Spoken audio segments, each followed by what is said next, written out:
Bueno, buenas tardes a todos y todas. Lo que vamos a hacer ahora es analizar o continuar con el análisis de la unidad número 2. La unidad número 2 aborda la temática de los sujetos del derecho, es decir, las personas, que ya hemos conceptualizado, ya hemos analizado cuándo comienza la existencia de esa persona, que empieza, dijimos, con la concepción en el ámbito del seno materno. Dijimos que el seno materno era una cuestión opinable la clase pasada, porque podía ser el seno paterno en virtud del principio de la autopercepción de género. Vimos que era una persona y por lo tanto podía adquirir derechos contra las obligaciones que eventualmente los va a consolidar o van a quedar ratificados con el nacimiento con vida.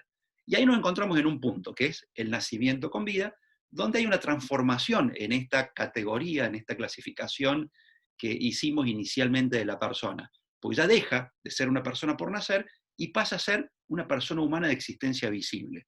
A partir de ahora voy a compartir con ustedes la continuidad de la presentación PowerPoint. Entonces nos encontramos ahora, a partir de este momento, con la figura de el menor de edad. La persona menor de edad.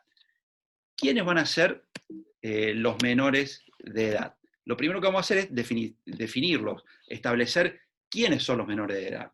Fácilmente lo vamos a responder, lo hace el código también. Menores de edad son las personas que, habiendo nacido, todavía no han cumplido ¿qué edad? Acuérdense, pueden abrir el micrófono y hacer un Los aporte. 18 años. Los 18 años. Muchas gracias. No siempre fue así. Es más, hace poco tiempo que esto es así, relativamente poco tiempo. En derecho decimos poco tiempo a veces y pasaron 10, 15 años. ¿Por qué? Porque el Código Civil, anticipamos el encuentro anterior, el original data de 1871 y el actual, el nuevo Código Civil, del año 2015, de esta época, del 1 de agosto del año 2015. Pero es desde el año 2009, antes del cambio del Código Civil, que se modificó este criterio del cumplimiento de la mayoría de edad. Y la mayoría de edad, que antes era a los 21 años, a partir de esta norma del año 2009, va a ser a partir de los 18 años. Le hago una pregunta. A ver, ¿a partir de qué momento exacto? Ustedes dirán, bueno, ¿y a qué le importa el momento exacto? Pero podría darse. Supongamos que una persona que es titular de varios bienes, es propietaria de varios bienes, pero que es menor de edad, el día que cumple 18 años, estaba esperando, frotándose las manos, hasta esperando que se diera esa jornada donde pasara de ser un menor de edad a ser un mayor de edad. Dice, bueno, ahora voy a aprovechar para vender el departamento y comprarme el auto que siempre me quise comprar y que mis padres se oponían.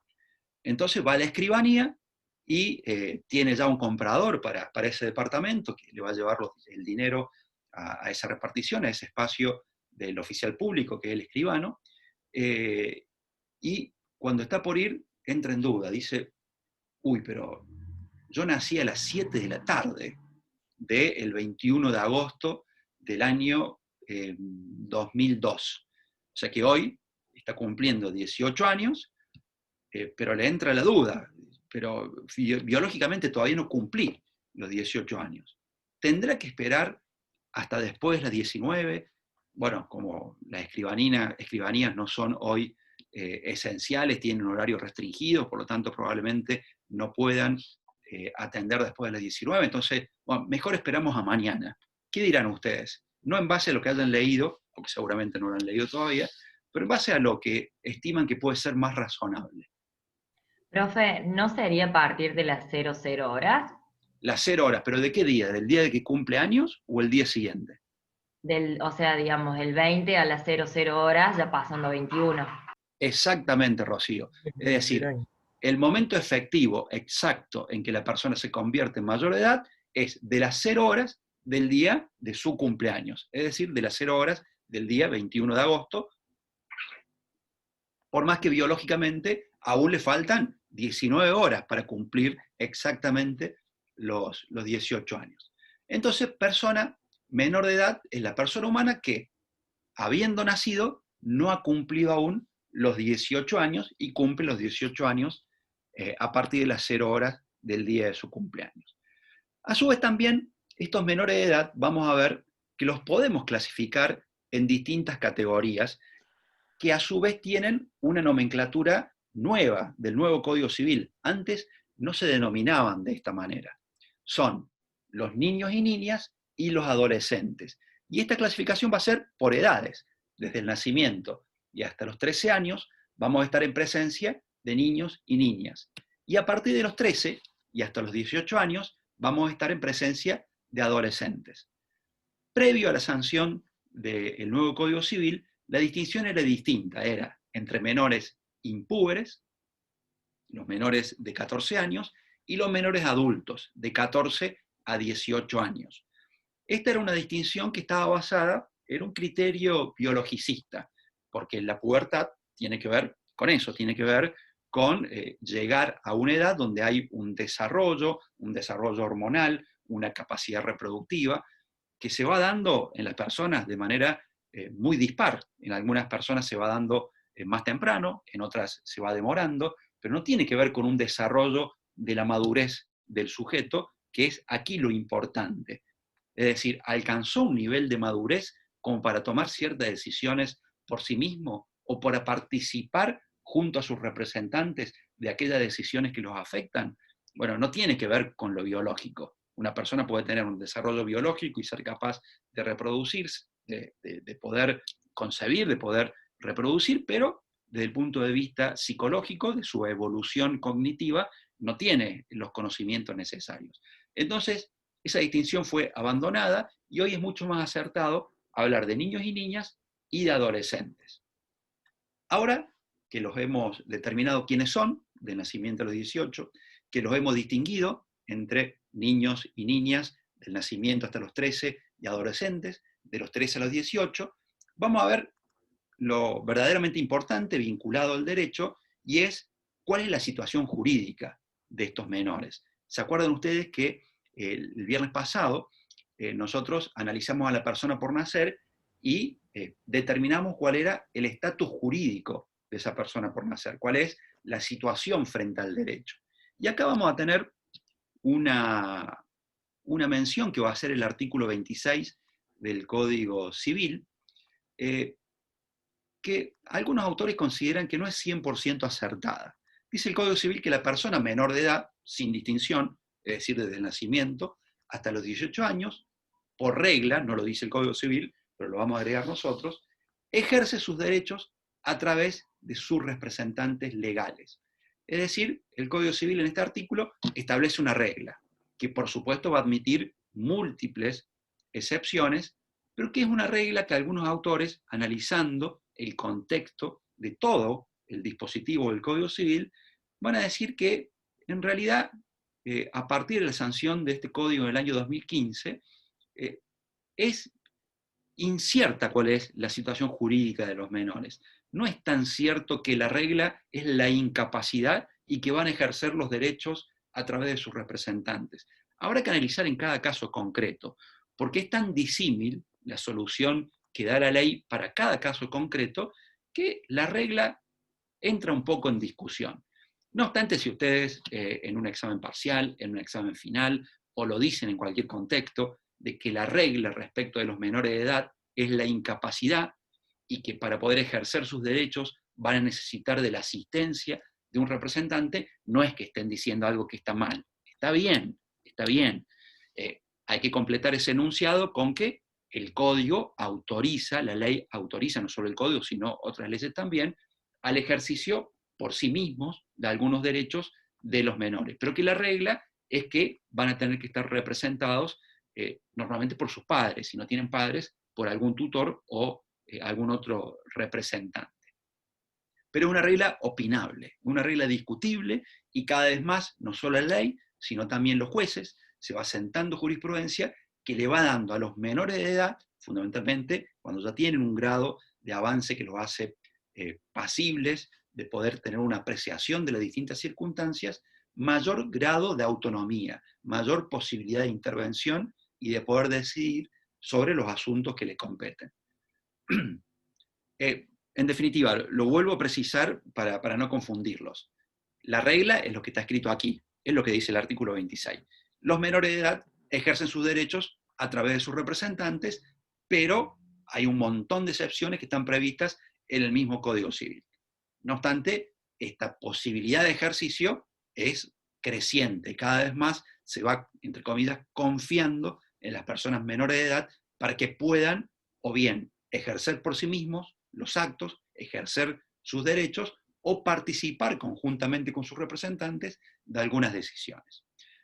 Vamos a ver solamente algunas cuestiones que tienen que ver con las posibilidades efectivas que tienen los menores. En este caso, dice posibilidad de intervención. ¿A qué se refiere? En algunos casos puede haber una contradicción, un conflicto, un choque, una confluencia de intereses entre aquellos derechos que tiene el menor y aquellos derechos que tienen sus representantes legales. Supongamos, un menor de edad recibe un legado. ¿Qué es un legado? Un legado es cuando una persona, se da cuando una persona fallece, hay un acervo hereditario, hay una herencia, y sus herederos reciben lo que se denomina la sucesión, porque son sucesores. Pero esta persona que fallece, este causante, ese es el término técnico para denominar a la persona que fallece y deja una sucesión, en un testamento ha dejado una parte de sus bienes, o una serie de bienes en particular, en favor de una persona determinada. En este caso, de un menor de edad. ¿Quién es este menor de edad? Cualquiera. Un ahijado, un sobrino, que no era heredero, pero que este causante, esta persona que ha fallecido, le ha dejado esta cantidad de bienes o este bien determinado o esta porción de la herencia. Le puede dejar un 10% de la herencia, el departamento de Córdoba, una cantidad de dinero. Eso es un legado. Entonces ese menor, que es titular de ese legado, que recibe este legado y que se convierte en propietario, habíamos dicho, de, por ejemplo, un bien inmueble, de un departamento, bueno, los padres deciden venderlo. Y el menor no quiere venderlo, porque el menor dice, es el departamento que me dejó mi padrino o mi madrina y que yo tengo un vínculo de afecto con ese inmueble, y que está en Villa María, yo soy de Corazo, de Oncativo, y bueno, tengo 12, 13 años y mi aspiración es ir a estudiar contador público a Villa María cuando cumpla 18 años a la Universidad de Villa María, y en ese departamento voy a poder ir a vivir. Si se vende, no voy a tener dónde ir, o voy a tener que alquilar un lugar. Entonces, hay una contradicción, y los padres lo quieren vender porque tienen la aspiración de hacer un viaje a Europa con la familia, mejorar un poco el inmueble familiar. Hay una contradicción, y las dos opiniones o los dos intereses son opinables. Entonces, ¿qué tiene derecho el menor? ¿A qué tiene el derecho el menor? Tiene derecho a ser representado por otra persona que no sean sus padres. Tiene el derecho a la asistencia letrada, que es conseguirse un abogado para que lo represente en sus intereses. Por supuesto que en este caso, en este ejemplo que hemos dado, lo que va a ocurrir es que el juez va a recibir la situación y va a analizar, y lo que va a decir seguramente es qué es lo mejor para el menor. Siempre el interés superior del niño va a prevalecer a la hora de tomar una decisión. Y entonces va a analizar, a ver, cuáles son las razones que tienen los padres del menor para vender el departamento. Y bueno, por supuesto, corrámonos del viaje a Europa, porque es una situación de esparcimiento, para mejorar la casa, porque la casa es muy precaria, donde están viviendo este menor, que es el titular del inmueble, pero viven otros 4 hermanos. Es muy precaria. Es en el mismo dormitorio, hay un solo ambiente donde duermen todos, el baño está afuera. Bueno, ahí va cambiando la cosa. Y uno de los hermanos tiene una enfermedad respiratoria que está insumiendo una serie de gastos, y no tienen dinero para pagar la cuota de la escuela. Y bueno, ya se juntan una serie de elementos donde el argumento del menor de que cuando cumpla 18 años, es decir, dentro de 5 años, va a querer ir a estudiar a Villa María y va a necesitar el departamento, bueno, va cediendo frente a la posibilidad que va a tener la familia hoy de poder hacer un mejoramiento de su calidad de vida. Me estoy poniendo en lugar del juez y tratando de resolver esta cuestión. Si solo fuera ir todos juntos a pasear por Europa, bueno, ahí el juez va a decir, no, es mucho más razonable el argumento del menor. Pero en definitiva, en este punto, la posibilidad de intervención se refiere a que el menor, cuando haya una contradicción, cuando haya un cruce entre los intereses de sus representantes y los intereses propios del menor, va a poder designar una asistencia letrada. Y por último, un principio que va a ser muy importante, que no nace con el nuevo Código Civil en el año 2015, sino que va a ser una producción jurisprudencial fundamentalmente basada en los principios de la Convención Internacional sobre los Derechos del Niño, que ustedes saben, tiene rango constitucional, está incorporada a la Constitución a partir del año 1994, en el artículo 75, cuando enumera aquellos tratados internacionales que van a tener rango constitucional y que por ende van a estar, ¿se acuerdan?, en el vértice de la pirámide jurídica, ¿se acuerdan? La supremacía constitucional, es decir, que ninguna norma inferior, ninguna constitución provincial, ninguna ley provincial ni nacional puede contradecir lo que diga eso, lo que diga ese tratado internacional. Bueno, ese tratado internacional sobre los derechos de los niños y de las niñas va a hablar sobre el derecho a ser oído, y los jueces lo van a ir incorporando a nuestro sistema jurídico, y el Código Civil también lo va a abrazar. Y va a mencionar que en todo proceso judicial, donde obviamente el menor tiene algún tipo de interés o son afectados sus derechos, tiene la posibilidad de participar sobre las decisiones que afecten a su persona. Hay que desglosar un poquito esta cuestión del derecho a ser oído. ¿Por qué hay que desglosarlo? Porque no va a ser siempre igual, no va a ser siempre igual. Es un derecho que va a tener una relevancia muy significativa, es un derecho que tienen todos los menores, pero que evidentemente, por un lado, no es un derecho absoluto. El derecho a ser escuchado, a ser oído, no significa que se va a hacer lo que diga el menor. Supongamos un ejemplo. Bueno, lo que se nos viene a la mente a todos, aunque son infinitos los ejemplos que podríamos citar, pero lo que tenemos en mente todo cuando nos preguntan o nos dicen, a ver, dé un ejemplo de la opinión de un menor en un proceso judicial. Bueno, ¿qué se representan ustedes? Le vamos a preguntar algo a un menor en un proceso judicial. Recién en el ejemplo que dábamos del menor que no quería vender el departamento, lo vamos a citar, el juez lo va a citar y le va a preguntar, a ver, ¿usted qué quiere? A través de su representante legal, pero el menor también tiene el derecho a ser escuchado. Pero usualmente ustedes, ¿qué se representan? Cuando un menor tiene que decidir. ¿Entre qué y qué va a tener que decidir? Vamos, anímense. Entre irse con el padre o la madre. Sí, señora, sí, señora.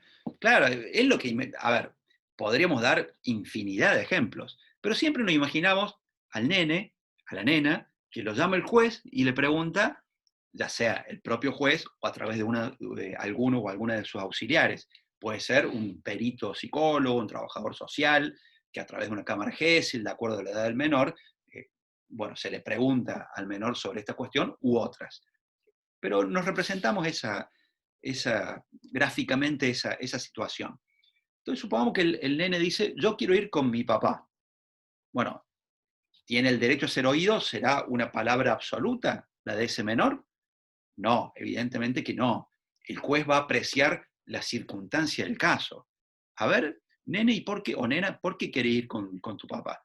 Y porque mi papá me deja salir hasta tarde, me voy a la casa de mis vecinos y me quedo hasta las 11, 12 de la noche. Mi papá me está enseñando a fumar y me encanta, entonces está bueno, digo, me está gustando fumar y mi mamá, sin embargo, en cambio no me deja fumar en la casa ni afuera. Y empieza a dar un montón jugamos a la Play todo el día, y empieza a dar un montón de ejemplos, me deja faltar al colegio.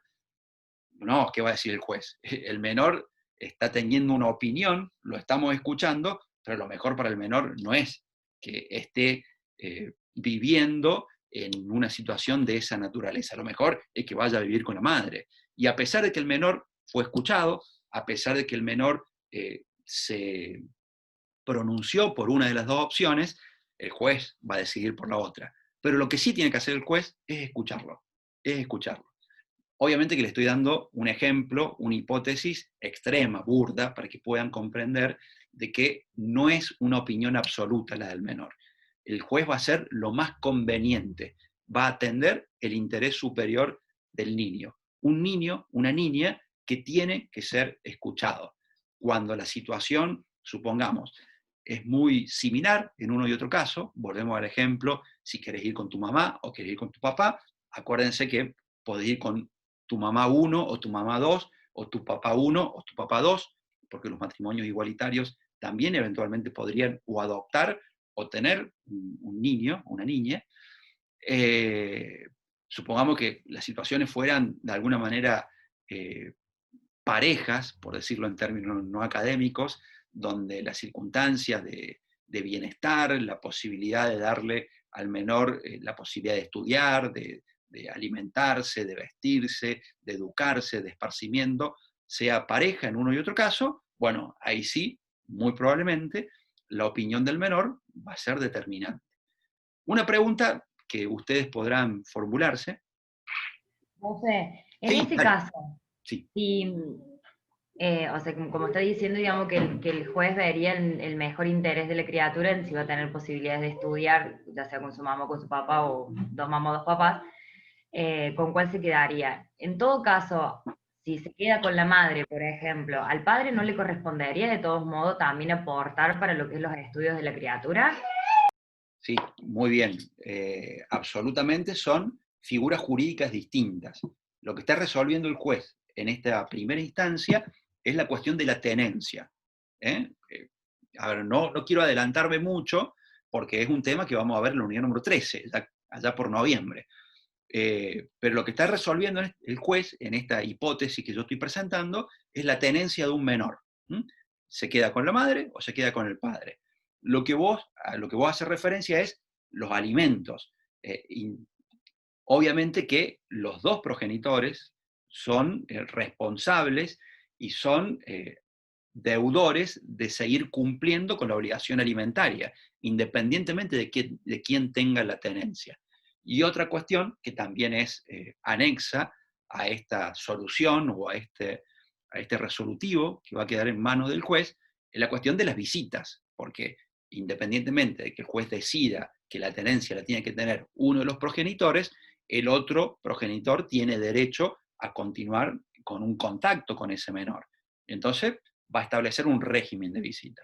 En muchos casos, lo que se hace es un acuerdo entre los dos progenitores, donde se establece la tenencia, la va a tener fulano o fulana, se va a establecer este régimen de visitas, los martes, jueves, los sábados y domingos se lo va a poder llevar a la casa el otro progenitor que no tiene la tenencia, y por último se fija una cuota alimentaria de X cantidad de pesos.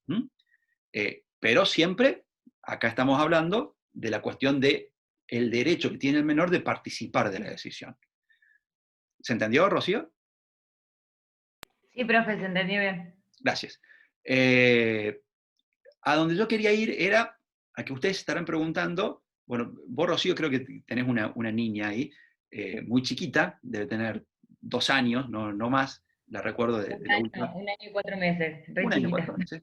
Bueno, sería muy difícil preguntarle a la nena de Rocío, si estuviera en una situación de esta naturaleza, si quiere estar con la mamá o quiere estar con el papá, porque tiene una edad donde todavía no puede apreciar qué es lo más conveniente para ella. Entonces, en ese caso, a tan temprana edad, no vale la pena escuchar a un menor. Pero la ley no dice a partir de los 2 años, a partir de los 4 años, a partir de los 8 años. La ley dice el derecho a ser oído. Por lo tanto, no hay una edad, en todos los casos hay que preguntar. Ustedes vieron que hay niños, niñas que tienen 2 años y medio, 3 años y todavía no hablan, y hay niños de 2 años que hablan fluido. Bueno, entonces, habrá que ver de acuerdo a las circunstancias del caso. Lo mismo ocurre en otras ramas del derecho. Supongamos un niño o una niña que ha sufrido abuso. Bueno, también, no solo que tiene derecho a ser oído, sino que es su opinión, su testimonio como víctima de un delito, un insumo muy importante. Y por supuesto tiene que ser abordado por especialistas, no cualquiera puede escuchar a un niño o a una niña. Pero como concepto general, el derecho a ser oído es un derecho importantísimo que le cabe a los y las menores de edad. No es un derecho absoluto, obviamente, pero que evidentemente la opinión del menor va a ser tenida muy en cuenta al resolver cuestiones que atañen a sus derechos. Bueno, ¿alguna pregunta hasta acá? Así pasamos a otra filmina.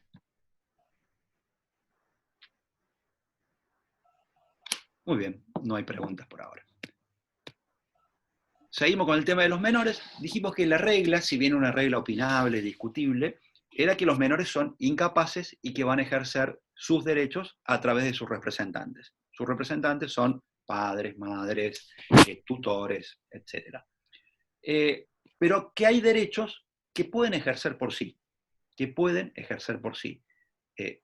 Establecimos, dijimos, que existía la apreciación de que no era una regla tan contundente, esta regla de la incapacidad de los menores, porque hay muchas opciones para los menores de 18 años de ejercer derechos por sí mismos. Vamos a citar solamente algunos ejemplos de derechos donde los menores pueden actuar por sí sin el acompañamiento, sin la necesidad del complemento de la opinión de los padres.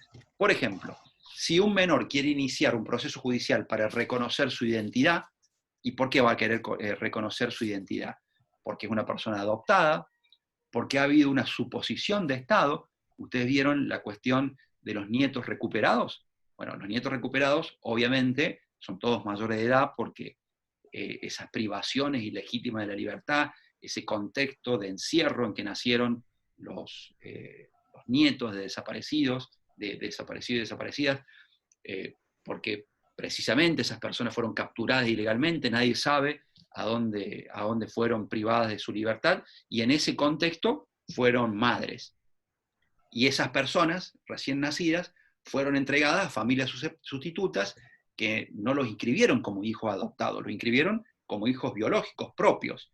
Bueno, en algún momento se empezó a sospechar, o esos padres supuestos se lo comunicaron a su hijo, o el hijo o la hija, sabiendo que había nacido en el 76, 77, 78, empezó a sospechar sobre su origen, pero son todos mayores de edad, son personas de 40 y pico de años. Pero esta situación de la suposición de Estado no solo podría darse en virtud de las personas desaparecidas en este periodo de tiempo, podría darse en un periodo posterior. Entonces la persona que duda sobre sus orígenes podría iniciar por sí misma, sin el acompañamiento de sus padres, una acción judicial para conocer cuál es su realidad biológica. El derecho a la identidad es un derecho humano, y como tal no puede ser privado a ninguna persona por más que sea menor de edad. Por eso el menor de edad, aunque sea menor, puede iniciar acción para determinar cuál es su filiación, para determinar cuál es su realidad biológica. Igual que el adoptado puede solicitar y se le tiene que conceder el acceso al expediente administrativo relacionado con su adopción, porque tiene derecho a poder tener un vínculo, un nexo, un conocimiento acerca de su origen biológico, quiénes son su padre y su madre biológica. Por supuesto que si su padre y su madre biológica no quieren mantener contacto con esa persona adoptada, es una decisión a la cual no se lo puede obligar a que opine en contrario. Pero lo que estamos haciendo foco en este caso es al derecho del menor de conocer su realidad biológica, el derecho a la identidad, que es un derecho humano. Y por último, sí. Y en el caso de que la criatura, digamos, la mamá no le quiera decir quién es el papá o se sepa quién es el padre y no sea reconocido, el menor también tiene oportunidad de ejercer, digamos, de decir, peleo por conocer quién es mi papá o porque mi papá me reconozca. A ver, en derecho, esto yo me voy a adelantar un poquito, pero es bueno hacerlo porque evidentemente que el derecho es una unidad, que está separada en partes, pero que está mayormente interrelacionada. En derecho no se puede hacer cumplir una obligación por la fuerza en demasiadas ocasiones. Supongamos que vivimos en un country. La mayoría de los que estamos acá seguramente no tenemos la suerte de vivir en un country, pero eventualmente si alguno de los 165 vive en un country, no lo vamos a hacer que se identifique, pero sabrá que, o algún día habrán ido a un country, a visitar a un amigo, en mi caso a llevar a alguna de mis hijas al cumpleaños de un compañerito, una compañerita, y una circunstancia en los countries es que hay una obligación de no construir muros medianeros. Vieron que las casas en los countries no están separadas por tapias, por muros. ¿Por qué? Porque a la gente le encanta que vean su caserón desde afuera, por distintas razones, por razones estéticas. Está prohibido en los countries elevar muros medianeros que separen un inmueble de otro. Supongamos que ustedes que viven en un country dicen, no, a mí en verano me gusta tomar sol en topless. O como es mi caso, a mí, cuando voy a una pileta, yo siempre advierto cuando me invitan a la pileta. Yo no tengo pileta en mi casa, tenía una pileta, una pelopincho en el techo, ahora no la estamos armando. Así que bueno, cuando voy a la pileta voy de invitado, no soy socio de ningún club, voy de invitado. Pero cuando me invitan les digo, miren, yo voy de zunga, si les parece desagradable, yo les avisé. Y si no, no me inviten. Entonces, como a mí me gusta bañarme en zunga, o a ustedes les gusta tomar sol en topless, dicen, no, yo voy a elevar un muro medianero para que no me vean los vecinos, para poder disfrutar de mi propiedad privada con total resguardo de mi intimidad. Y entonces contratan a un grupo de albañiles y van y en 48 horas construyen 3 muros rodeando el inmueble de ustedes de 3 metros de alto. Bueno, cuando el consorcio de propietarios que administra el country se da cuenta, ¿qué va a hacer? Les va a iniciar una acción, los va a intimar a qué? A que destruyan el muro, a que deshagan lo que hicieron. En este caso lo que estamos haciendo es obligando a una persona, porque el derecho nos ampara, nosotros somos el resto de los propietarios de inmuebles dentro de ese country, a que destruya lo que hizo. O sea, a que cumpla forzosamente con la obligación. Y si no quiere, dice, no quiero y acá me quedo tomando sol en topless o bañándome en zunga. Si no lo quiere hacer, lo que podemos hacer es ejecutar la obligación por la fuerza.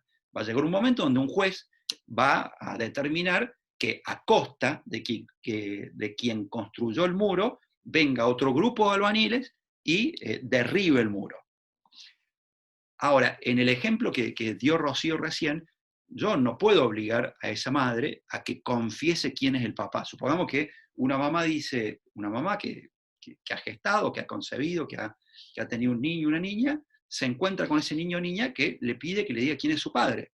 Y la madre dice, no te voy a decir. Bueno, y avanzan los años y frecuentemente, reiteradamente, ese niño que tiene un derecho a la identidad, le pregunta a la madre, yo quiero saber quién es mi papá, y la madre no se lo dice.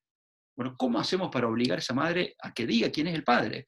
No tenemos forma. O sea, hay determinadas obligaciones donde no se puede forzar el cumplimiento, no se pueden hacer cumplir por la fuerza.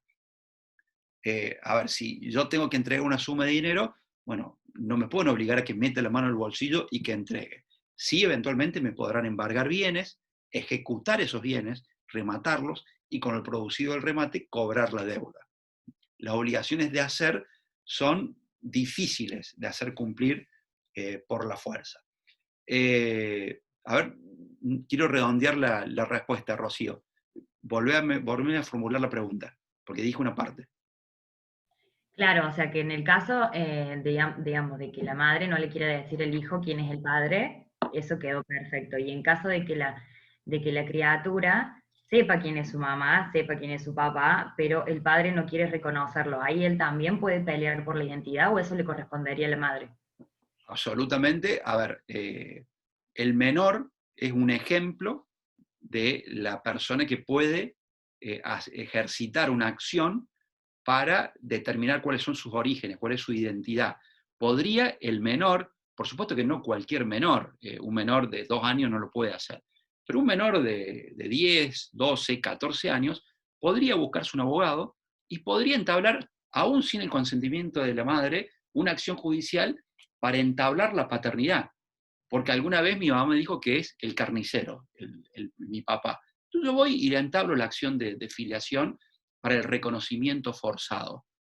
El menor tiene derecho y por supuesto que si su madre lo quiere acompañar, lo puede representar.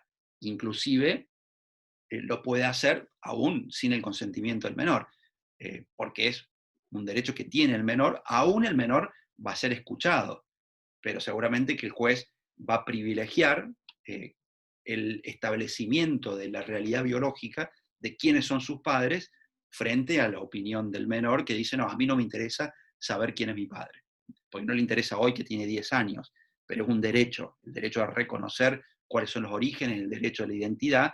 Entonces, si su madre, que lo está representando, entabla una acción judicial, el juez va a privilegiar seguramente el derecho que tiene el menor a que se establezca la paternidad sobre el mismo. Bueno, vamos a avanzar con otra filmina. Ahora vamos a ir a un punto que es el aspecto vinculado a la salud de los menores. Porque en lo referido a la salud, nos vamos a encontrar con que el Código Civil establece una serie de reglas que van a ir de la mano con la edad del menor. Y la edad del menor va a estar vinculada o relacionada con la posibilidad de decidir respecto de ciertos tratamientos sí y de otros todavía no. Y vamos a discriminar, vamos a clasificar, a diferenciar entre tratamientos que son no invasivos para la salud del menor, en tratamientos médicos que sí son invasivos, y todo tipo de tratamiento, es decir, aquellos tratamientos que incluyen las dos modalidades, los invasivos y los no invasivos. Ya vamos a decir cuáles son unos y cuáles son otros. Cuando se trata de tratamientos no invasivos, cuando se trate de algún aspecto vinculado, relacionado con la salud del menor, pero que no invada médicamente a la persona del mismo, por ejemplo, supongamos una vacunación, el menor quiere vacunarse, supongamos ahora que se ha dicho que está muy avanzada la vacuna para prevenir el COVID, este menor está en una familia donde ha decidido que no se va a vacunar. Fíjense, ¿no? Es un caso conflictivo, ¿no? Todavía no se dio porque la vacuna no se está poniendo, pero imagínense ustedes que la familia es el padre, la madre y 4 chicos. Uno de ellos tiene 14 años. Los otros son menores, otro tiene 18, o es mayor de edad, otro tiene 17. Pero el de 14 dice, no, yo sí me quiero poner la vacuna. Bueno, es un tratamiento médico no invasivo, porque no pone en riesgo la vida del menor, no compromete la vida o la salud del menor, es un hecho preventivo ponerse una vacuna, entonces puede decidir por sí mismo. O sea, ustedes no se vacunen, yo voy a ir a la asistencia pública, voy a ir al hospital y me voy a vacunar. Yo quiero estar vacunado en contra del COVID. Pero no, todavía no se cumplieron todas las fases experimentales, tenemos miedo. Es una decisión que toma una persona que es menor de edad. Y piensen ustedes en sus hermanos, en sus hermanas menores.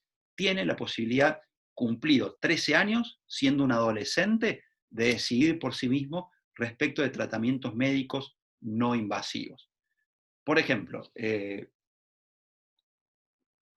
ustedes sabrán que la edad de actividad sexual varía de acuerdo a la persona, pero el inicio puede darse en edades diferentes, pero muchas veces se da en este periodo de la adolescencia. La adolescencia entre, dijimos, los 13 y los 18 años. Entonces, un menor que ya es activo o activa sexualmente, tiene dudas respecto de alguna enfermedad venérea que haya podido contraer. Entonces quiere hacerse un testeo. Entonces habla con los padres y dice, me quiero hacer un testeo de HIV. Los padres dicen, no vas a ir. No, el menor tiene, siendo adolescente, la posibilidad de someterse a ese tratamiento porque es un tratamiento no invasivo. O quiere hacerse algún tipo de testeo de diagnóstico por imágenes, una resonancia, una ecografía, también lo puede hacer. O quiere averiguar sobre cuestiones de profilaxis. O sea, los menores tienen derecho a tener información sobre salud reproductiva. Entonces pueden ir por sí mismos, aún con la negativa de sus padres, a consultar con un médico o con una médica sobre salud reproductiva, a que lo asesore sobre métodos de anticoncepción.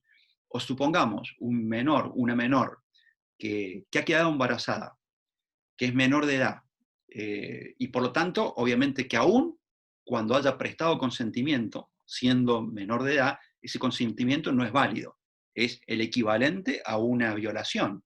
Bueno, esa persona podría abortar. Te vieron que el aborto no está permitido en nuestro derecho. El aborto no está legalizado, salvo circunstancias puntuales, cuando está en juego la vida de la persona gestante, cuando está en juego la vida de la madre.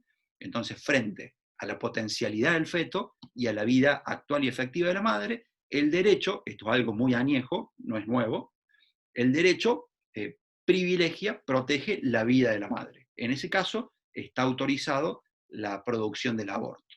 O cuando se trate de la violación de una persona que es incapaz. En este caso, una persona menor de edad no puede consentir la relación sexual, entonces puede acudir a un aborto que es legal. El primer caso se llama aborto terapéutico y el segundo caso se llama aborto eugenésico.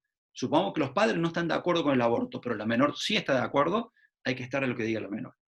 Hay que privilegiar el parecer de la menor porque la menor tiene edad para decidir por sí. En este caso no se trata de, digamos, acá no es si es invasivo o no es invasivo, porque evidentemente que un aborto es un tratamiento invasivo, pero es una decisión que puede o que tiene que también participar y tomar el menor en este caso. No se le puede obligar a continuar con un embarazo adolescente.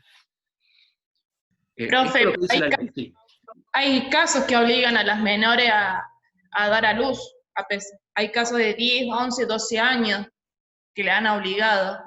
Bueno, a ver, está mal, está mal. En ese caso, si la menor acudiera a un juez y solicitase que se le hiciera un aborto, seguramente el juez lo autorizaría, porque son cuestiones que cuando se controvierten, se ponen en discusión, no queda otra que las resuelva el juez. La ley por sí misma no resuelve los conflictos. La ley dice, si es menor y quedó embarazada, se supone, se presupone, no hay ningún argumento en contrario, supongamos una persona de 25 años que tuvo relación con una de 12, 13, 14. Dice, pero la chica de 12, 13, 14 quiso tener relaciones conmigo, ¿no? Yo no la obligué, pero es menor de edad, no importa que no la obligaste. Ese consentimiento es irrelevante. Los jueces podrán utilizarlo para morigerar o no la pena, porque si encima que es menor, la violación fue sin consentimiento de la menor, la pena probablemente se agrave aún más para el violador. Pero independientemente de eso, es un embarazo no deseado de una menor, el embarazo adolescente pone en riesgo la vida de la menor.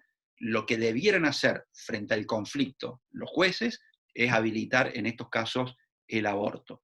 Para todo otro caso, si no está previsto por la ley, por lo menos por ahora el aborto no está permitido, no está legalizado en el régimen jurídico argentino. Hay otras hipótesis que son discutibles, opinables. Yo tengo mi posición, pero estoy un poco subjetivado, ya les cuento por qué. Que es la cuestión, por ejemplo, de los piercings y de los tatuajes. Profe, Sí. una pregunta con lo que estaba hablando recién del aborto en las menores.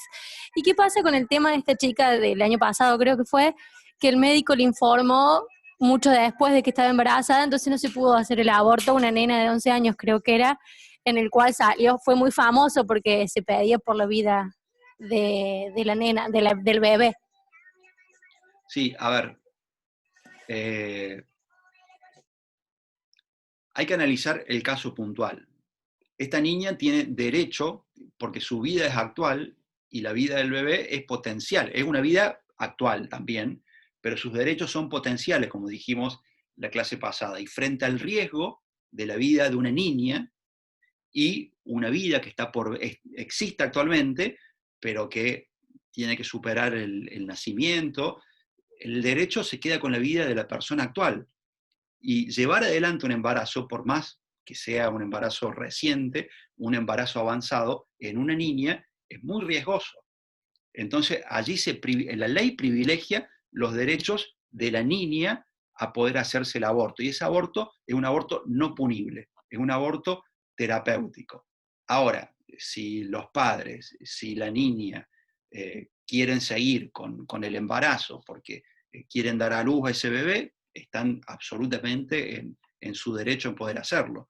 Lo que tiene que hacer, si la cuestión se judicializó, lo que tiene que hacer el juez o la jueza es escuchar a todas las partes, fundamentalmente escuchar a la menor y resolver en consecuencia. Después hay otros problemas, porque también está la cuestión de los médicos que van a realizar el aborto, porque el médico tiene el derecho a la objeción de conciencia, puede decir, yo a esto no lo cumplo. Bueno, estará allí la cuestión del establecimiento de salud y de los jueces y de las autoridades sanitarias de encontrar a los médicos y médicas que lleven adelante la intervención.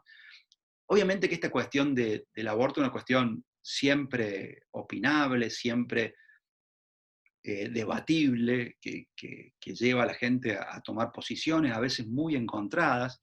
Es un tema francamente difícil, francamente difícil. Yo no tengo obligación de expedirme al respecto, ¿no?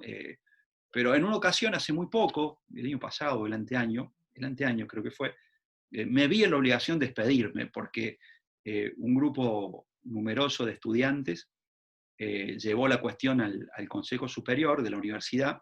Bueno, no sé si ustedes saben, yo soy, además de docente de la asignatura, soy rector de la universidad desde el año 2015, y el Consejo Superior es el máximo órgano de deliberación y de decisión de la universidad. Y llevaron la cuestión de que la universidad apoyara, el Consejo Superior apoyara la ley de despenalización del aborto, y el Consejo Superior votó mayoritariamente por el apoyo a la norma, que obviamente es un apoyo que no tiene mayor relevancia, porque los diputados y los senadores, de hecho, los senadores decidieron que no iban a apoyar la ley, y la ley no salió. Pero en esa oportunidad yo voté por la negativa a apoyar el proyecto. Pero es un tema que de ninguna manera en lo personal lo tengo resuelto, y más siendo padre de 2 hijas, adolescentes que ya tienen capacidad de gestar, y la verdad que siendo padre de hijas mujeres, por supuesto que nadie puede estar a favor del aborto, ni aún aquellos que apoyan, y que lo apoyan férreamente, la despenalización del aborto, están a favor del aborto. El aborto es un procedimiento, es una situación muy traumática para una mujer, pero muy traumática, pero sí hay gente que está en favor de despenalizar a la mujer que se ve de alguna manera obligada por las circunstancias a realizarse un aborto. Y yo, como padre de hijas mujeres, no quisiera que, en primer lugar, mis hijas tuvieran que recurrir para interrumpir un embarazo a una situación que ponga en riesgo su vida, y que por otra parte las haga incurrir en un delito penal. Entonces, la verdad que mi situación o mi opinión es muy, muy endeble, es muy opinable esta cuestión del aborto, y no es solo una cuestión de ser pro vida o ser abortista, es mucho más profundo. Hay que ponerse en la piel de las personas que transitan esta situación, hay que también ser conscientes de que una porción de la población puede recurrir a un sistema donde se garantice el derecho a la salud, el derecho a seguir viviendo, y hay muchos. Nosotros vivimos en un país con más del 40% de pobres, es decir, que eventualmente más del 40% de las personas que quedan embarazadas no tienen la posibilidad de recurrir a un establecimiento donde se garanticen los instrumentos mínimos, las situaciones o las precauciones mínimas para llevar adelante un procedimiento de esta naturaleza, y en muchos casos en ese procedimiento se pone en riesgo o se va la vida de muchas mujeres. Entonces, obviamente que yo, como hombre de derecho, soy siempre proclive a proteger la vida en todos sus estadios, pero también es cierto de que hay situaciones, muchas situaciones, donde los abortos no queda otra alternativa para estas mujeres, y donde ya la cuestión se convierte en una situación de salud pública, donde no es cuestión de elegir la vida que viene, sino la vida que ya está, y se pone en riesgo la vida de la madre y la vida del feto, de las dos instancias. Una opinión muy discutible, que no la vamos a resolver ni hoy ni por Zoom, es muy difícil, que ya tiene mucho debate y que en algún momento la tendrá que resolver el Congreso de la Nación. Bueno, Profe, sí. ¿cómo dijo que se llamaba, que se denominaba el aborto por violación? Es aborto terapéutico cuando está en riesgo la vida de la madre, y aborto eugenésico cuando se trata de un aborto por violación. Gracias, profe. Eugenésico. Decía que hay otras situaciones donde es opinable si es invasivo o no es invasivo, porque la ley no es clara, es imposible que la ley aborde todas las hipótesis, todos los ejemplos. Lo que hace la ley es determinar grandes rubros, y dentro de los rubros vamos a ir diciendo, a ver, si la persona va a donar órganos, evidentemente que es un tratamiento invasivo. Si va a decidir si se tiene que cortar la pierna o no, es un tratamiento invasivo. Si se va a poner una vacuna, como dijimos recién, es un tratamiento no invasivo. Pero hay otras circunstancias donde entramos en un terreno grisáceo, donde ya no es tan claro. Supongamos que este o esta menor adolescente, que tiene 13 años, 14, 15, decide hacerse un tatuaje o ponerse un piercing. ¿Es invasivo o no es invasivo? Y inclusive en los dos ejemplos podríamos hacer una distinción. Ponerse un piercing no es tan invasivo. ¿Qué va a ocurrir? El menor o la menor que se quiera poner el piercing va a ir al lugar donde hacen este tipo de colocaciones. ¿Y qué va a ocurrir? Normalmente la persona que coloca va a pedir una autorización de los representantes, de los padres. Si no está la autorización, no va a realizar esa mínima intervención que es poner el piercing en el ombligo, en la oreja, en la nariz, en la lengua, donde quiera ponérselo. Pero si lo hace, ¿es pasible de alguna multa, de algún riesgo jurídico? A mi criterio no. A mi criterio no. Una persona de 13, 14 años decide ponerse un piercing, va, se lo coloca, para mí no está transgrediendo las posibilidades, los derechos que tienen, porque es una intervención sobre su propio cuerpo que no afecta a su salud. O sea, un piercing en muy rara ocasión puede ocasionar o puede producir algún tipo de consecuencia negativa en la salud de una persona menor o mayor de edad. Un tatuaje, ahí ya se pone un poco más opinable, porque el tatuaje, ustedes saben que si bien existen métodos para borrarlo, pero son métodos difíciles, costosos, dolorosos, quizás más doloroso que hacerse un tatuaje es quitárselo. Entonces ya es invasivo en el cuerpo de la persona, del menor de edad, pero no pone en riesgo, nadie se muere o arriesga su salud por hacerse un tatuaje. Entonces ya entramos en el terreno de lo opinable. Por ahora no hay casos jurisprudenciales, no al menos que yo haya encontrado, de un menor de edad, de 13, 14, 15 años, que haya recurrido a un juez porque la mamá y el papá no lo dejan hacerse un tatuaje. Pero supongamos que ustedes fueran tatuadores y viene un menor, adolescente, entre los 13 y los 16 años, a hacerse un tatuaje. Yo, por supuesto, que le recomendaría a esa persona que pida autorización de los padres. Pero si lo hiciera sin la autorización de esos padres, el riesgo es relativo. Podría un juez, tranquilamente, creo yo, si yo fuera juez, lo decidiría de esa manera, podría darle la razón al menor y darle la razón al tatuador, que es una intervención sobre el propio cuerpo y que no es mayormente relevante. Por supuesto que hay que ver las circunstancias, si se tatuó un corazoncito en el omóplato o si se tatuó toda la cara. O sea, son situaciones distintas. Si se tatuó toda la cara, bueno, yo como juez, si lo fuera, ahí la decisión sería otra, porque ya no está en riesgo la salud, pero sí el futuro de esa persona. Ustedes saben que vivimos en una sociedad todavía que tiene muchos prejuicios. Si alguien quiere hacer una pregunta. Profe, yo quería decirle algo sobre una amiga que tiene 16 años, y bueno, y ella se hizo un piercing en los pezones. Y a ella se le infectó, los padres no la habían dejado hacérselo, se le infectó y le tuvieron que sacar parte de la mama. Y bueno, y casi tuvo en riesgo su vida, todo. Y los padres querían iniciar acción legal contra la persona que le hizo el piercing. Pero tampoco la persona creo que tenía 17 años también. ¿Qué pasa en eso? Bueno, es un caso jurídico bien complejo, bien complejo. ¿Qué edad me dijiste que tenía Ludmila, tu amiga? 16. 16. A ver, ya vamos a ver Fíjense el último rectángulo que dice todo tipo de tratamientos. Voy a avanzar y le voy a mostrar que el adolescente, desde los 16 años, es considerado un adulto para todas las decisiones atinentes al cuidado de su propio cuerpo. Esta amiga tuya era menor de edad todavía, pero tenía más de 16. Por lo tanto, ya no es opinable que ella tenía el derecho de hacer prácticamente lo que quisiera con su propio cuerpo. Por lo tanto, no necesitaba de que sus padres la acompañaran para tomar la decisión ni de tatuarse, ni de ponerse un piercing, ni de donar un órgano, nada. Todos los tratamientos los puede realizar con su sola voluntad. Lo que ocurre acá es que entramos en otro terreno, dijimos que el derecho civil se va interrelacionando, que es el terreno de la responsabilidad jurídica.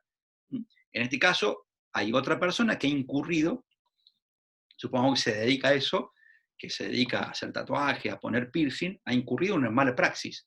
Entonces le cabe la responsabilidad de responder por esa mala praxis. Responder penalmente, supongo que esta mujer acá le ha generado un daño, es un delito el daño. O si hubiera muerto tu amiga Ludmila, bueno, hubiese sido un homicidio, obviamente un homicidio culposo. Culposo significa que se produjo el daño, pero que no hubo una intención de matar, sino que el daño se produjo por la negligencia, no hubo desinfección de los instrumentos utilizados para hacer el piercing, se hizo en un espacio que no era aséptico. Entonces, esa, entre comillas, mala praxis hace incurrir en una responsabilidad jurídica que obliga a indemnizar por un lado y por otro a cumplir con una pena. El hecho de que sea menor de edad, bueno, ahí ya torna más difícil la solución del caso, porque esta persona está ejerciendo una profesión, está ejerciendo un oficio, una actividad. Entonces, le cabe algún tipo de responsabilidad, no la responsabilidad penal, porque es menor de edad todavía. O sea, le va a caber una advertencia, pero no va a cumplir una pena. Pero sí probablemente la responsabilidad civil. Esta cuestión de lo que se denomina, y esto subrayenlo, esto pónganlo en negrita y subrayado, el principio de la capacidad progresiva. Principio de la capacidad progresiva. Los menores van teniendo cada vez más derechos a medida de que van acumulando capacidad de comprensión y que van aumentando en cantidad de años. Entonces ese menor, a pesar de que es menor de edad todavía, eventualmente podría responder por algún daño que hubiese ocasionado. Pero te aseguro que es un caso bien, bien difícil. Volvemos al final, y lo repetimos, cuando la persona cumple 16 años, sigue siendo menor de edad, sigue siendo un menor adolescente, pero a los efectos de cualquier tratamiento médico va a ser considerado como cualquier adulto, como cualquier mayor de edad. Quiere donar un riñón, quiere someterse a un tratamiento de cambio de sexo, que inclusive antes de los 16 años la opinión del menor es muy importante a la hora de un potencial cambio de sexo. No hay que esperar hasta los 16 años. Si el menor está de acuerdo, si los representantes legales lo acompañan, y en algunas circunstancias, algunos autores afirman que eventualmente un menor de 13, 14 años podría solicitar un cambio de sexo y que luego de un análisis exhaustivo por parte de los profesionales y peritos en la materia, aún con la opinión contraria de sus representantes, pueda someterse a una intervención de esta naturaleza. Todas situaciones que hasta hace muy poco eran impensadas. Digo muy poco, hasta hace 10, 15, 20 años. Bueno, por ahora vamos a cerrar. Yo abro ahora a preguntas para las dudas que puedan surgir hasta ese momento.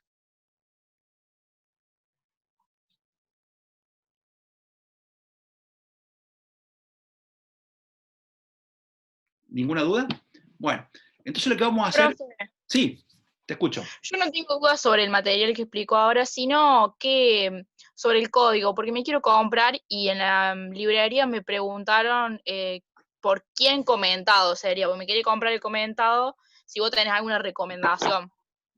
Y el comentado te va a salir excesivamente costoso, muy, muy caro. Sí, pero bueno, ya una inversión, ya está. Bueno, si estás dispuesta a hacer la inversión, el mejor de los mejores, yo lo tengo acá, si me dan medio segundo en mi biblioteca.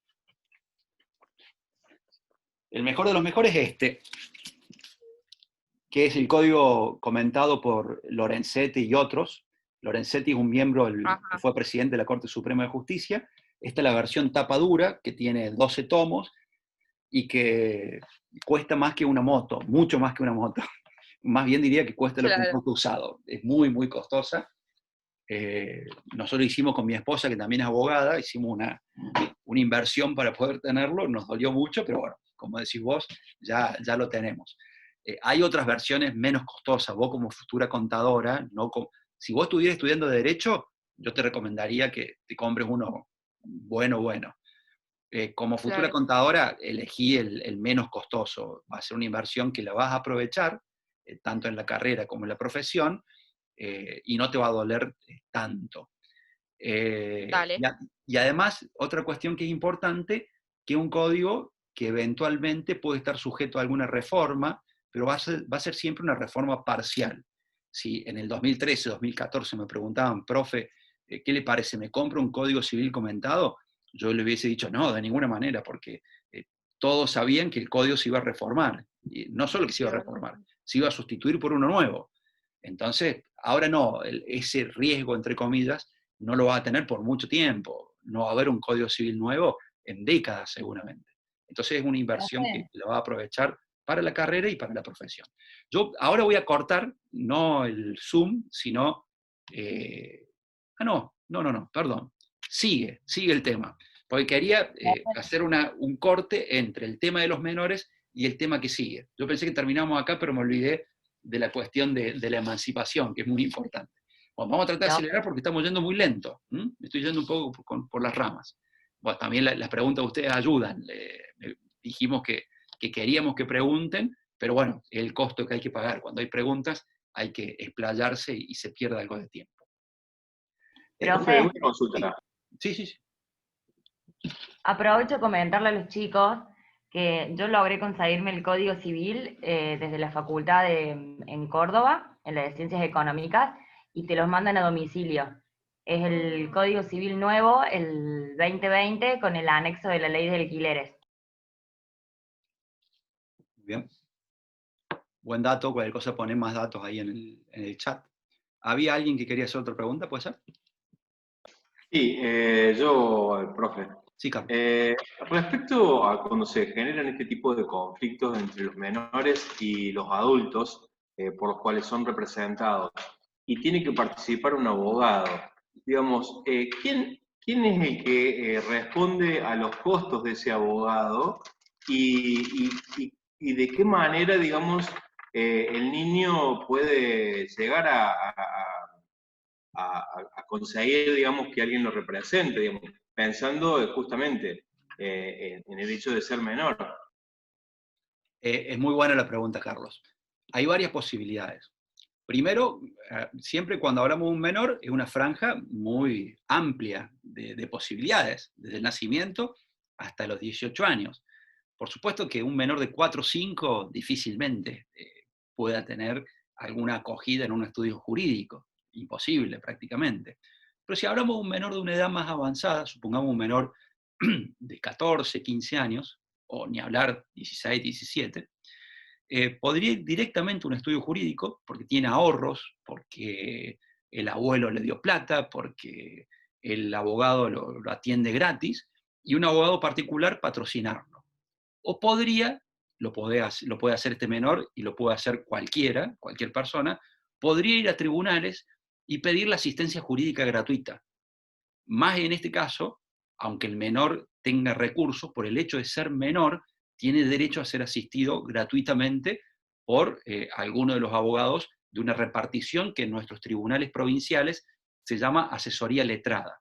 Entonces el menor, 13, 14, 15 años, va, pide un turno, hace cola ahí en tribunales, y lo va a atender un abogado o una abogada, va a apreciar las circunstancias. Por supuesto que si es un disparate lo que quiere plantear el menor, no va a tener cabida, pero si lo que plantea es razonable, tiene derecho a que lo patrocine uno de esos abogados que están allí. O si no también, podría tranquilamente tener algún otro tipo de asistencia. Supongo que un menor que todavía no puede pronunciarse, pero hay una tía, hay un abuelo, hay una abuela que advierte la contradicción de intereses entre el menor y los padres, los representantes. Entonces la tía es la madrina, el padrino, que va a tribunales o que busca un abogado y lo paga para que defienda los intereses del menor. Eso también podría ocurrir. ¿Responde, Carlos? Sí, perfecto. Muchísimas gracias. Bueno, vamos a avanzar. Hoy la idea era dividir en dos partes la cuestión de los menores y empezar con los atributos de la personalidad. Veo nos ha volado el tiempo, no vamos a llegar a la segunda parte. Vamos a terminar con los menores.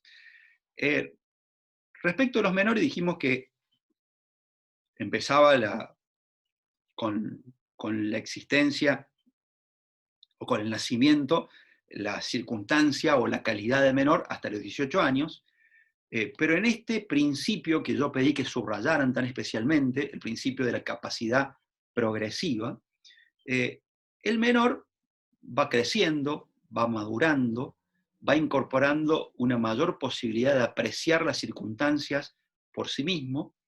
Entonces, la ley, el Código Civil, va a darle al menor una posibilidad de, en cierta circunstancia, de poder identificar su calidad de menor con la posibilidad de ejercicio de los derechos a una situación casi igual a que si fuera mayor de edad. ¿En qué caso? Como ustedes pueden ver, arriba, a la izquierda, en el caso de que el menor contraiga matrimonio.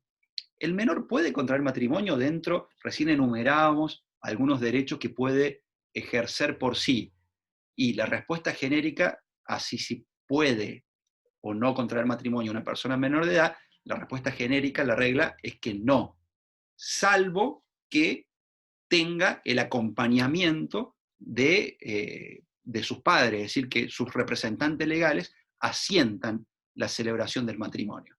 ¿Podría un menor de edad contraer matrimonio sin el asentimiento de sus padres? Eventualmente sí, con la venia supletoria del juez. ¿Qué es esto de venia? Venia con B corta. Es cuando los padres se oponen a la celebración del matrimonio del menor, pero el menor insiste y lo hace judicialmente. Dijimos que los menores pueden acudir a un juez. Y el menor va al juez y le dice, mire, señor juez, tengo 16, 17 años, estoy de novio hace 2, yo trabajo, mi esposa, mi novia también trabaja, los dos tenemos bienes porque yo he recibido un legado, hace una presentación judicial, ¿no? Una demanda judicial, una solicitud de venia supletoria, y da un montón de razones que hacen entender al juez que es conveniente que esta persona contraiga matrimonio. ¿Por qué no lo va a poder hacer? La agrega, que podría ser o podría no estar presente la circunstancia, vamos a ser papá y mamá dentro de 6 meses y queremos contraer matrimonio. Queremos que ese niño nazca dentro del ámbito de una relación convalidada con un matrimonio. Entonces el juez, en ese caso, va a tomar la decisión y va a autorizar. Ahora, si los menores van al juez y el juez pregunta, a ver, ustedes van a formar una nueva familia, ¿cómo se van a sostener? Y no sé, Dios proveerá. Che, pero van a ser padres de mellizos, ¿cómo? Y bueno, ya vamos a ver, ¿dónde van a vivir? Y no sé, ya lo vamos a agregar en algún lado. Vamos a pedir asistencia al municipio. Bueno, ¿qué va a decir el juez? A ver, no ha lugar a la solicitud de contraer matrimonio. Pero si el menor contrajo matrimonio, ya sea porque obviamente está de acuerdo, en nuestro derecho no existe la posibilidad de la celebración del matrimonio sin el acuerdo de la persona, como ha ocurrido, ocurre todavía en algunas legislaciones, fundamentalmente en países musulmanes, donde los matrimonios pueden estar acordados por los progenitores, cada vez menos, es muy excepcional la circunstancia aún en el derecho comparado, hoy al menos, pero en nuestro derecho evidentemente que hace falta, porque el principio de la libertad es fundamental a la hora de la celebración del matrimonio, sea la persona mayor o menor de edad, la persona con esa libertad, con el acompañamiento de los padres o el acompañamiento del juez, se celebra el matrimonio.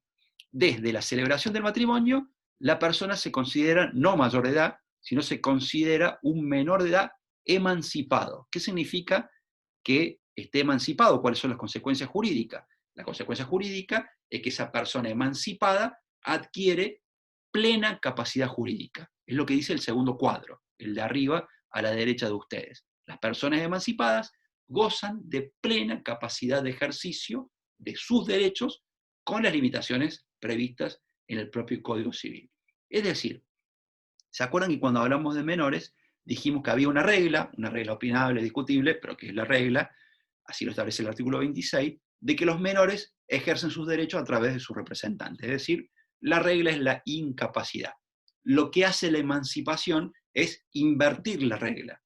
A partir de ahora, a pesar de que nos encontramos en presencia de una persona menor de edad, el hecho de la emancipación porque contrajo matrimonio invierte la norma. A partir de ahora va a ser una persona plenamente capaz, pero con algunas excepciones. Supongamos que esa emancipación se revoca. ¿Y por qué se revoca? Porque el cónyuge quedó viudo, se casó a los 16 y enviudó a los 17. Es decir, que el matrimonio ya quedó disuelto por la viudez. Entonces ya no es más emancipado, ya no tiene más plena capacidad, vuelve a la situación jurídica del menor de edad. No. La emancipación es irrevocable. Cualquier otra circunstancia que acontezca a posteriori de la emancipación no afecta los derechos que han sido concedidos a esa persona menor de edad. Y por último, bueno, esto ya tiene que... Sí. En el ejemplo de que la persona ya emancipada de 17, 16 años tenga un accidente y tenga que hacerse una operación, por ejemplo. ¿Cómo hace? ¿Necesita el consentimiento de los padres o no? Y no, porque ya tiene 17 y desde los 16 puede decidir por Claro, pero la persona está inconsciente, a eso es lo que iba. Cuando está inconsciente, eso es otra cosa. Eso es otra cosa que lo vamos a ver en una de las clases que vienen y que tiene que ver con las decisiones o las directivas de voluntad anticipada. Cuando una persona no puede decidir por sí, quienes van a decidir son sus representantes. Esta persona que contrajo matrimonio, supongamos que fue un accidente de tránsito. Vieron que los menores con 17 años pueden manejar, al menos en Villa María. Mi hija de 17 ya tiene su carnet, recién se acaba, hace un rato, se fue a almorzar a la casa de su novio, en mi auto, espero que no lo choque, y ni le pase nada a ella, por supuesto. Pero supongo que ella está emancipada por matrimonio y le presto el auto para que se vaya unos días a las sierras. Y en el viaje tiene un accidente, y en el accidente ella queda inconsciente, queda en coma, y su novio, su esposo en este caso, su marido, también sufre lesiones, pero queda consciente. ¿Quién va a decidir sobre la intervención quirúrgica o sobre algún tipo? Hay que cortarle la pierna, ¿le cortamos la pierna o no le cortamos la pierna? Bueno, quien va a decidir es su cónyuge. Ahora, si los dos están en una situación donde por inconsciencia no pueden decidir, va a decidir sus otros representantes legales, en este caso, sus padres. Por supuesto que frente a la urgencia, los médicos, si está en juego la vida de la persona y es urgente realizar la intervención, la van a hacer. Pero si hay tiempo para consultar, le van a consultar a sus familiares más inmediatos. Pero no obstante, ya vamos a ver en una clase posterior que hay un instrumento que se llama directivas de voluntad anticipada, donde uno puede asentar qué quiere que se haga para el caso de una situación de urgencia en salud. Entonces, la directiva de voluntad anticipada, sí. En este caso, digamos, del matrimonio está bien siendo menor de edad, pero en el caso de que sea una pareja adulta, de ambos sean mayores de edad, y en vez de estar casados por civil, digamos, que tendría la validez legal, están casados únicamente por iglesia. En el caso de un accidente, si uno queda inconsciente, ¿el que elige también es su cónyuge o ahí sí tiene que decidir sus padres o su representante legal? No, en ese caso cuando hay un conviviente, en ese caso es una unión convivencial, lo que antes llamaban concubinato, normalmente es el concubino el que decide. Es decir, el equipo médico, que aquí es uno de los aspectos importantes, ¿no? La exhibición de la responsabilidad del equipo médico. El equipo médico le va a consultar al conviviente, al concubino, y si el concubino o concubina, de acuerdo a quién es el que está con la situación de salud, asiente, el equipo médico va a poder intervenir. Pero ojo, porque son situaciones muy conflictivas, muy problemáticas, porque supongamos que la persona está en coma y prolonga su vida porque tiene asistencia mecánica, con muy, pero ínfimas posibilidades de recuperarse. Ustedes saben que las personas en coma, muchas veces, aún cuando los médicos pueden pronosticar que es prácticamente imposible que la persona pueda recuperar su conciencia, en algunos casos muy excepcionales, casi milagrosos, hay personas que después de mucho tiempo, de muchos años, la han recuperado. Entonces la decisión respecto de quitar el soporte vital, de quitar el respirador, de quitar aquellos elementos que la ciencia médica, digamos, hacen posible a través de la asistencia poder continuar con esa vida, pero una vida sin conciencia. Entonces quitar esos soportes vitales es una decisión muy significativa. Entonces puede darse, y hay una multiplicidad de ejemplos, donde hay una contradicción entre la voluntad del concubino, la voluntad del cónyuge y la voluntad de los padres. Entonces eso se controvierte y los jueces, bueno, tienen que estudiar muy minuciosamente el caso, porque hay muchos derechos en juego, ¿no? Hay muchos derechos en juego. Está el derecho de los padres, está el derecho del cónyuge, está el derecho también de la persona que está ahí convaleciente y que no puede opinar. No puedo opinar en ese momento, pero pudo haber opinado antes. A ver, por eso yo quería llegar al punto de las directivas de voluntad anticipada, porque nosotros tenemos el derecho a dejar asentado por escrito, a través de un formulario, qué queremos que se haga en esas circunstancias. Imagínense ustedes la situación familiar de prolongar una agonía de manera indeterminada, de hacer incurrir a nuestra familia en costos elevadísimos, de sostener esa situación que es irreversible, salvo algún hipermilagro que ocurre de 1 en 1.000.000, pero es irreversible. Entonces lo que podemos hacer es dejar sentado que frente a esa situación nosotros queremos que se nos quite las medidas de soporte vital, porque en ese momento no vamos a poder decidir por nosotros mismos. Eso lo dejamos por escrito en este momento. Nos fuimos un poquito por las ramas. Vamos al último cuadro, abajo a la derecha. Cuando algo es debido al menor de edad, pero con la cláusula, con la condición de no poder recibirlo hasta la mayoría de edad, por más que se emancipe, no altera la obligación. Es decir, supongamos que recién hablamos del legado, una persona que nos da la posibilidad de recibir un bien para después de su muerte. Pero en el legado, redactado en un testamento, se especifica que la persona solo va a poder recibir el bien cuando cumpla la mayoría de edad. Bueno, habrá que esperar hasta los 18 años, porque yo me puedo frotar las manos y decir, bueno, contraigamos matrimonio ahora que tenemos 15, 16, así recibimos el bien. No, si la cláusula dice, cuando sea mayor de edad, va a tener que esperar hasta los 18. Y vamos a ver la última filmina, la última diapositiva. No, salteamos una, que es las prohibiciones. Las prohibiciones a los menores emancipados. Anticipamos que acá, en el menor emancipado, se invertía la regla. Se convertía en una persona plenamente capaz, pero con excepciones. Las excepciones hacen referencia a algunas acciones que el menor emancipado no puede llevar adelante por sí mismo. ¿Por qué? Porque la ley especifica puntualmente que no lo puede hacer, porque afecta su patrimonio, porque afecta a su persona. Son estos 4. El primero, arriba a la izquierda, aprobar las cuentas de sus tutores y darle finiquito. Bueno, acá uso una serie de palabras técnicas, jurídicas, que ustedes seguramente no conocen. Aprobar las cuentas de los tutores, ¿qué significa esto? El tutor es aquel representante legal que va a ejercer la representación cuando la persona o no tiene padres, o los padres, padre y madre, son privados de ejercer esa representación, la responsabilidad parental. Entonces, como no tiene padres, no tiene padre y madre, se nombra un tutor, que puede ser un tío, un hermano más grande, u otra persona que ejerce la tutela. Cuando uno ejerce la tutela es por un tiempo, la tutela es hasta que la persona o cumple la mayoría de edad, o contrae matrimonio y se emancipa, ahí termina la tutela. Lo que tiene que hacer el tutor representa al menor y administra los bienes. Y cuando uno administra bienes, cuando termine esa administración, tiene que rendir cuentas, tiene que entregar la administración y dice, mira, yo recibí esto gastamos todo esto, se produjeron estos intereses, este es el resultado, te devuelvo lo que he administrado. Esas cuentas tienen que ser aprobadas por la persona cuando cumplió la mayoría de edad. Bueno, el menor emancipado, que tiene 15, 16, 17, no puede todavía aprobar las cuentas.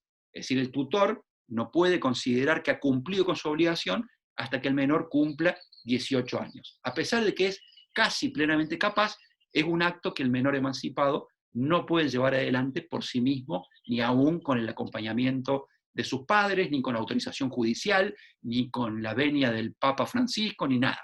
No lo puede hacer. Y si lo hace, si le dice, bueno, apruebo las cuentas del tutor, es un acto que se denomina nulo. Ya van a ver el tema de las nulidades, creo que en la unidad número 4. Profe, Sí. el caso, el punto número 1 que dijo recién, es cuando el menor emancipado no tiene padres. Cuando no tiene padres, o teniéndolos, fueron privados del ejercicio de la responsabilidad parental y se les nombró un tutor. Se les nombró un tutor. Los padres no rinden cuentas. O sea, supongamos que los padres, recurrimos al mismo ejemplo, el menor recibió un legado. No es un departamento, son 10 departamentos. ¿Y qué hicieron los padres con los 10 departamentos? Y bueno, los alquilaron.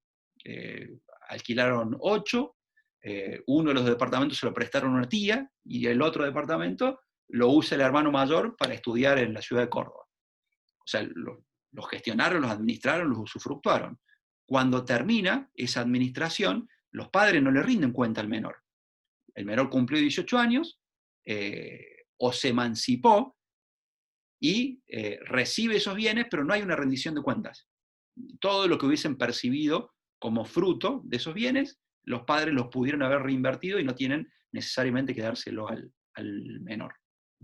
¿Se entendió? Sí, profe. Bien. La segunda prohibición al menor emancipado es donar los bienes que hubiese recibido a título gratuito.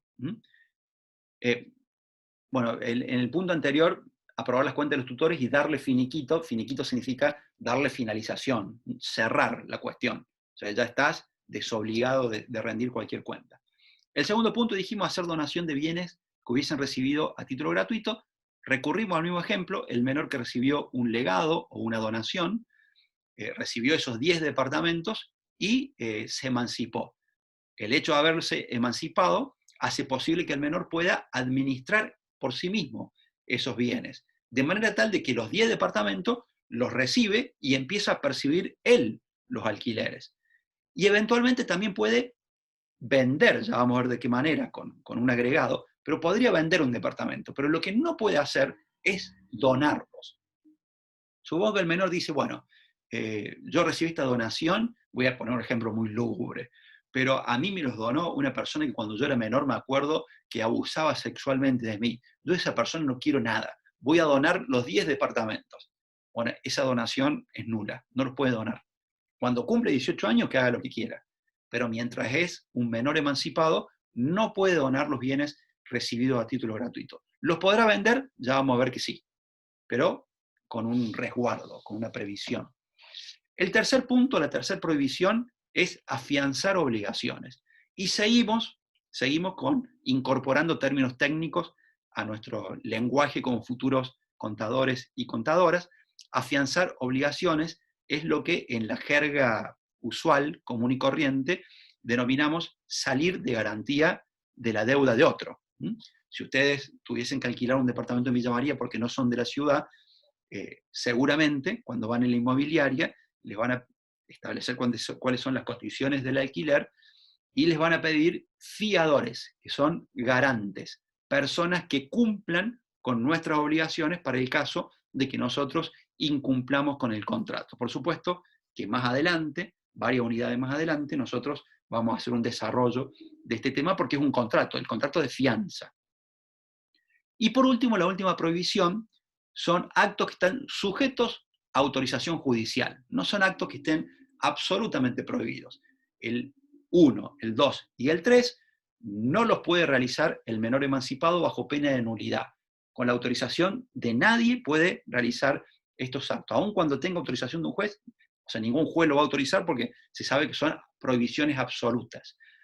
En el punto 4 ya es una prohibición relativa, porque cuando el emancipado quiere disponer de los bienes recibidos a título gratuito, puede hacerlo con autorización judicial cuando sea evidente que es ventajoso para el menor disponer de ese bien.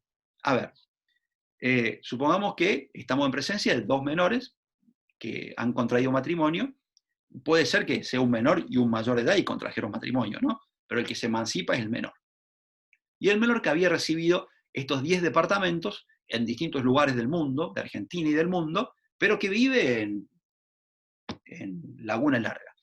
Entonces vive en Laguna Larga, tiene departamentos en todo el país, en otros y en el exterior, y decide vender 2 departamentos, uno en la ciudad de Córdoba y otro en la ciudad de Rosario, para poder comprar una casa en Laguna Larga, que es el lugar donde vive y donde trabaja y donde ha residido siempre desde el nacimiento. Entonces, va a ir al juez y le va a decir, mire, señor juez, yo quiero vender, no va a poder por sí mismo ponerse de acuerdo con el comprador e ir a la escribanía. Cuando vaya a la escribanía, el escribano va a ver la edad de la persona, va a decir, pero usted es menor de edad. Y el menor va a decir, no, pero yo estoy emancipado, acá está el librete de familia, el acta de matrimonio, yo ya soy mayor de edad, soy plenamente capaz. Pero ¿qué le va a decir el escribano? No, no, usted es plenamente capaz, pero hay excepciones todavía, hay actos que usted no puede realizar por sí mismo. Por ejemplo, no puede disponer, no puede vender los bienes de los cuales es titular. Vaya al juez, solicite una autorización y recién después venga. O sea, fue al juez y le dice al juez, yo quiero vender 2 departamentos para comprar una casa.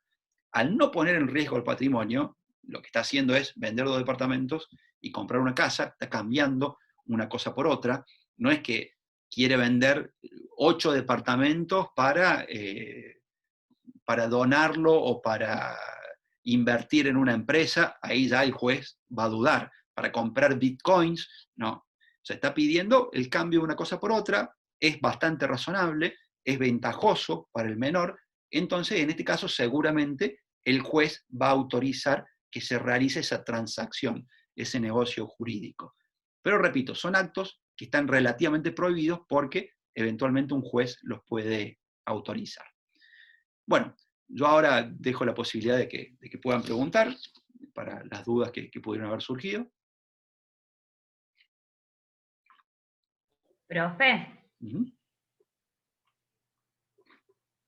Te escucho. Bien, respecto al tema de las herencias, cuando una persona, digamos, le deja herencia a alguien, en el caso de que haya 2 personas, por ejemplo, muere la mamá y tiene, digamos, capital para dejar herencia, y hay de por medio un hijo menor de edad, pero 2 son mayores de edad. ¿Se puede hacer la declaratoria de herederos por parte? A ver, eso lo vamos a ver. Primero voy a dejar de grabar, porque esto ya es de otra unidad. Vamos a dejar de grabar. Y antes de dejar de grabar, ustedes vieron que lo que sigue es capacidad restringida e incapacidad en el Código Civil. Eso ustedes lo pueden ver por el otro video que está en YouTube y que yo les dejé en la plataforma el link para poder acceder. Vamos a dejar de grabar, así no... Listo, hemos dejado de grabar. A ver, la declaratoria de herederos es un tema que vamos a ver en la unidad 14. La declaratoria de herederos es una sola.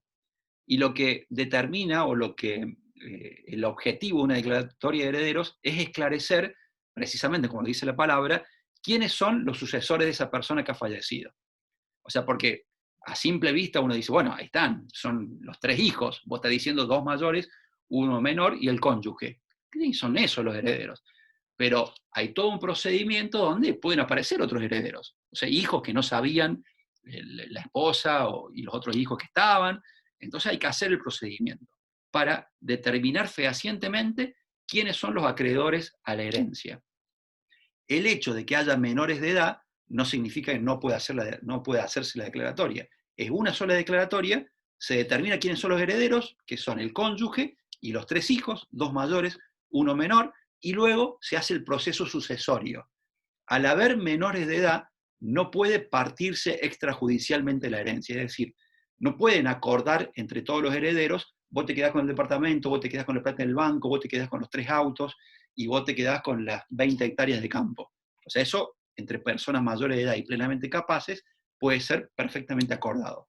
Al haber un menor de edad, no se puede acordar, entonces hay que ir al juez para que el juez determine qué parte le corresponde a cada uno, resguardando los intereses del menor de edad. ¿Responde? Y sí, y en caso de que, no sé, por decirte, se hizo la declaratoria únicamente y no se hace la sucesión, ¿no pasa nada de por medio? Y no, si se hizo la declaratoria, no se hizo la sucesión, y se espera que el menor de edad cumpla la mayoría de edad, el menor luego puede acordar la partición extrajudicial de la herencia, porque ya es mayor de edad. Profe, sigue grabando. ¿Sigue grabando?